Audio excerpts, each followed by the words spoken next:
So there's this very confusing thing that happens in a lot of relationships, and it leaves you feeling like you just don't know what's going on.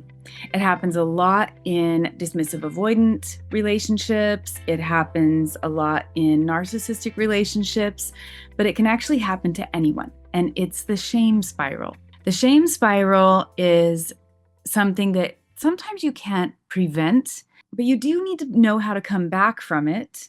And you do need to have awareness of what it is and how it plays out so that you can actually address those situations as they come up and see them with clarity. So, before I dive into all of that, if you're new here, I'm Ketra Thompson. And what I do with my clients is I combine multiple modalities so that we can get to the heart of what's going on. So, we use custom hypnotherapy. We go back on the subconscious level and reframe those subconscious programs that are driving your unwanted feelings, unwanted behaviors, even your blind spots, because subconscious programming happens really early on and it's very intertwined with your attachment style. And then we couple that with mindset coaching and relationship coaching and attachment style coaching to get you the absolute best results. So if you'd like to set up a consultation call, you can check out the link in the description below where you and I can chat. And I can make my very best recommendation based on your personal story and struggles and goals.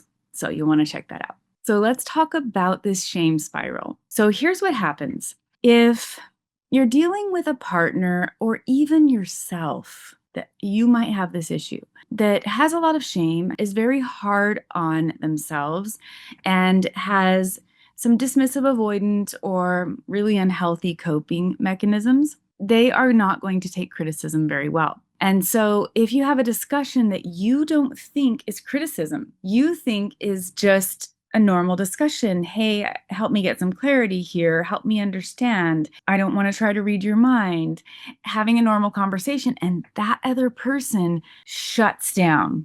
And usually, if you're paying really close attention, you can see it visibly, like a flood moving over them into shutdown, into like a numbed out state. And they usually pull back even physically in the moment. But what also happens, even if it doesn't happen right in the moment, soon thereafter or in the moment, they will project blame onto you. Because after all, they didn't feel this way until you said or did this thing. And so they aren't looking at the big picture. They aren't looking at reality. They're feeling the bigness of their emotions, the bigness of their feelings, and feeling like that is just awful. It's wrong. Like, how dare they ask me about that? Or how dare they suggest I work on this thing or whatever? Because there is so much shame that now you're dealing with the child inside of them, which we all have. We all have our inner child. And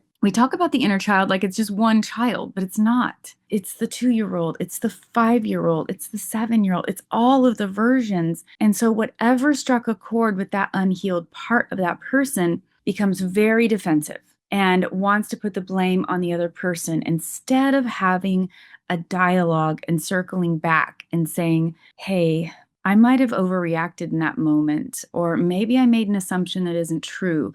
Can I talk to you about it? Can I ask you about it? Can we have a discussion about it and have a healthy conversation? That is not going to happen with a dismissive avoidant. It's not going to happen with a narcissist, that's for sure. And it's not going to happen with someone with deep shame wounds. And it's because they don't have the capacity to look at themselves. So anytime you hold up a mirror to them and you show them something that might actually have some truth to it, there might actually be an old story about this, it's very, very triggering for them. And let's be honest, we all have this happen from time to time, where there's some deep wound that needs to be addressed. But if you are doing the healing work, you are moving in a healthy direction, what's going to happen is you're going to do the pullback. You're going to self-reflect and you're going to go, okay, what was I feeling? When did I first feel that? Where does that come from? And what was the other person actually trying to get at? Were they trying to hurt me? Was that their intention? Or were they trying to have reassurance? Were they trying to get clarity? Were they trying to actually create more connection by having a conversation of depth. What was the other person really trying to do? Were they trying to belittle me or not? They would slow down, they would get self-reflective, and then they would own their part and they would circle back and they would repair. And they would say, I had a big reaction. It's probably because XYZ happened in my past. I don't think your intention was to hurt me. I don't think your intention was malicious. Can we talk about this? And they would openly want to hear the other person's perspective and they would want to share theirs and they would want to create repair. If that doesn't happen, you're dealing with a very, very unhealed wound. And it leaves the other person feeling really confused, really unaware of what just happened. And if you aren't aware of that shame spiral and what it looks like, you feel like very unjust, like this was an unjust thing. Like, what are you even mad about? What is this? Like, I just want, my intentions were really good. I want to understand. Let's re-engage so I can understand you and you can understand me. They want mutuality, but it never happens. And so it leaves the other person over explaining, over functioning, panicky. Maybe it triggers anxious attachment wounds within the other person, and they follow after and they go after and they try to understand and they send all the texts and they try to reconnect over and over and over, and it can get a little out of hand, especially if you are anxiously attached. And so having awareness of the shame spiral will hopefully help you, if you aren't the person that's doing this, to take a breath and to ask yourself, okay, let me be self-reflective. What really happened here? You can obviously reach out for clarity or communication, but if that isn't being reciprocated, it's really important that you don't keep pushing, that you don't keep trying to reach this person with the over-explaining, because the more you overfunction, the more self-betrayal is going on. You're not taking time to tune into your needs, to see the situation for what it is, to see the reality of it. You're thinking, I can fix this, or I can fix me so that I can fix this. And that's not how it works. You cannot fix yourself enough to never trigger another human being. You can't. It's impossible. Their wounds and their shame and their unhealed stuff is theirs. And if they aren't willing to look at it, if they aren't willing to step back into vulnerability and repair, then you don't have a future. And the reality is that this could be a really good person. You could see all the good. You could see all the potential. You can see that they have a good heart. And you can really adore a lot of things about someone. But if there aren't a few things in place, you cannot build with them, because everything you attempt to build will be destroyed again and again and again and again. And eventually you will lose hope. You will lose your sense of self. You will have transformed yourself so many times to try to walk on eggshells with this person, to try not to trigger them, that you end up not even recognizing who you are anymore. And so there's really three things that you need to watch for in any relationship that are absolute non-negotiable must-have things, in my opinion. Both people need to have these things. Now, number one is the ability to self-reflect. That is looking at yourself, going, okay, what's really going on here? What am I feeling? What's this about for me? Before I point the finger at the other person, before I make assumptions about them, what is going on with me? What am I feeling? Where did this start? What do I need? You've got to be able to be self-reflective. The second thing is you have got to be able to repair after conflict. It's not that the conflict is bad. It's that you need to know how to repair with curiosity, with the letting go of assumptions, being quiet enough to hear the other person's perspective. And then the other person needs to be quiet enough to hear yours, and do this in a regulated fashion. So self-reflection, repair after conflict. And the third one is you have to have a commitment to growth for yourself, for the other person, and for the relationship, because the relationship is an entity of its own. And so when you're growth minded, you don't see these situations as this awful big thing. You see them as an opportunity to learn more about the other person, an opportunity to be curious about what they meant, what their goal was. You see these ruptures as an opportunity for growth. Now, if one person thinks it's an opportunity for growth and the other person digs their heels in and refuses to be self-reflective and just sticks to this very big shame spiral within themselves, the relationship can't grow. And eventually the individual can't grow either because there isn't any mutuality in that growth. So those three things have got to be present.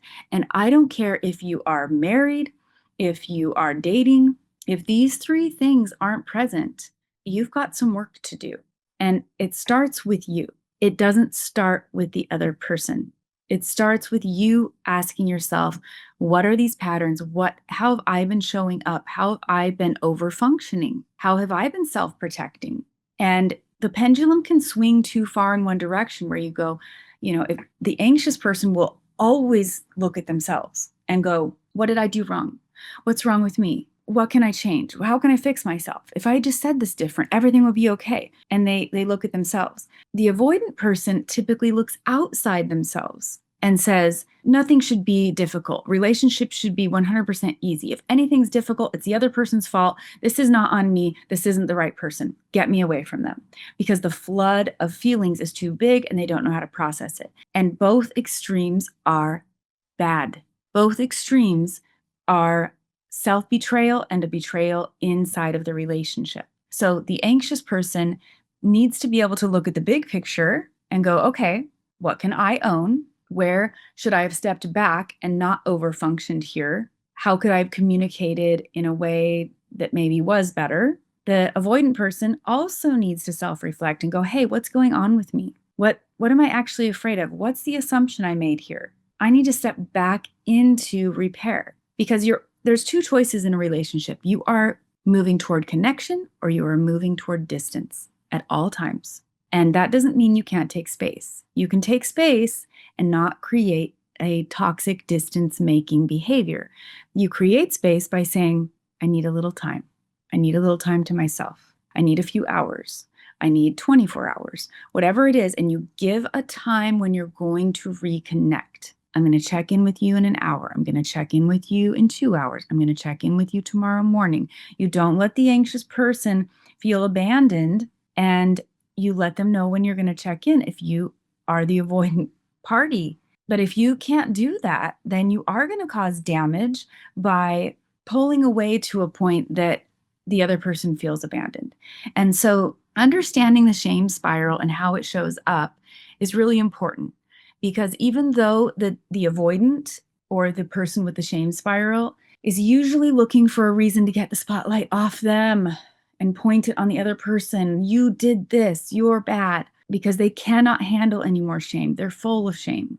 They have no capacity to sit in any guilt or self-reflection. If they are doing this, then you've got to realize that you're not going to get through if they aren't willing to look at themselves. And it's a toxic dynamic that can make you self-betray, like I've said, as an anxious person, but it can also make the avoidant person self-betray because they aren't looking at themselves and they're expecting everything to be easy. So if you've experienced this, I want you to really look at the situation, not with rose-colored glasses and think, well, I'm perfect in this. Really look at, how did I approach this? And was this person, even if I don't have to be perfect, maybe I didn't do it perfect, but is this other person willing to come back and repair and have a conversation? Because if they're not, please don't waste your time on someone who's going to continually create a blame cycle because they aren't willing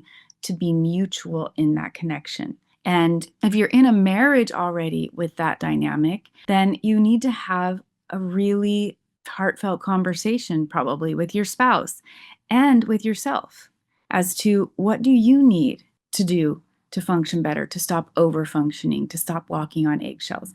And I do this with my clients all the time because that programming that goes into your subconscious mind is very deeply rooted. We are primarily programming our subconscious mind from birth to age 7, and then we add to it over the years. And the subconscious mind is running over 95% of everything you think, feel, and do. It's an automatic response. It's very fast. And so in the custom hypnotherapy process, we get into the subconscious mind where we otherwise wouldn't have access, and we reframe those beliefs, not just about the world, but our beliefs about ourself primarily. When we change our beliefs about ourself, we can handle criticism. We can handle judgment. We can handle assumptions. And it doesn't mean they don't ever hurt. What it does mean is that we are connected to our self-worth, and we're able to slow it down with a calmer, slower nervous system so that we can see the big picture. So, sort of went on a little bit of a rabbit trail here on the subject, but I think it's a really big deal to look at what's happening in the shame spiral. And typically, the person who has the shame spiral doesn't actually realize the damage that they've done or the loss that they've created in the relationship until much later, because they've got to calm that nervous system, which can take a long time. Then they shove down their feelings and emotions, so they avoid for even longer. And after enough time has passed, then they have this realization that maybe I didn't handle that well, or I actually miss this person, or they forget the intensity of that moment. And so if that happens and they come back, it's really important to have a conversation about what will we do the next time that this thing happens, because it's going to happen. And if they can't have a conversation about it, then they don't have enough insight, or they haven't spent enough time doing self-reflection to make a plan. And it's one thing to make a plan. It's one thing to learn good communication techniques, but it's a whole other thing to deal with the underlying trigger that's driving that behavior. And that's what we do in the custom hypnotherapy process. So again, if you'd like to learn more about that, you can check out that link in the description below. And I really appreciate it if this content resonates, that you would click like and subscribe so you can be notified every time I post a new video. And I do have that new attachment detox program coming out, so you'll want to check out the details in the description below. And of course, the full 12-week VIP experience where we work one-on-one to get all your custom work done is the most effective, most incredible option. So if you'd like to chat about that and really see what my best recommendation for you is, then you'll want to set up that consultation call. I hope this was helpful, and I hope until next time, you are curating a life by your own design.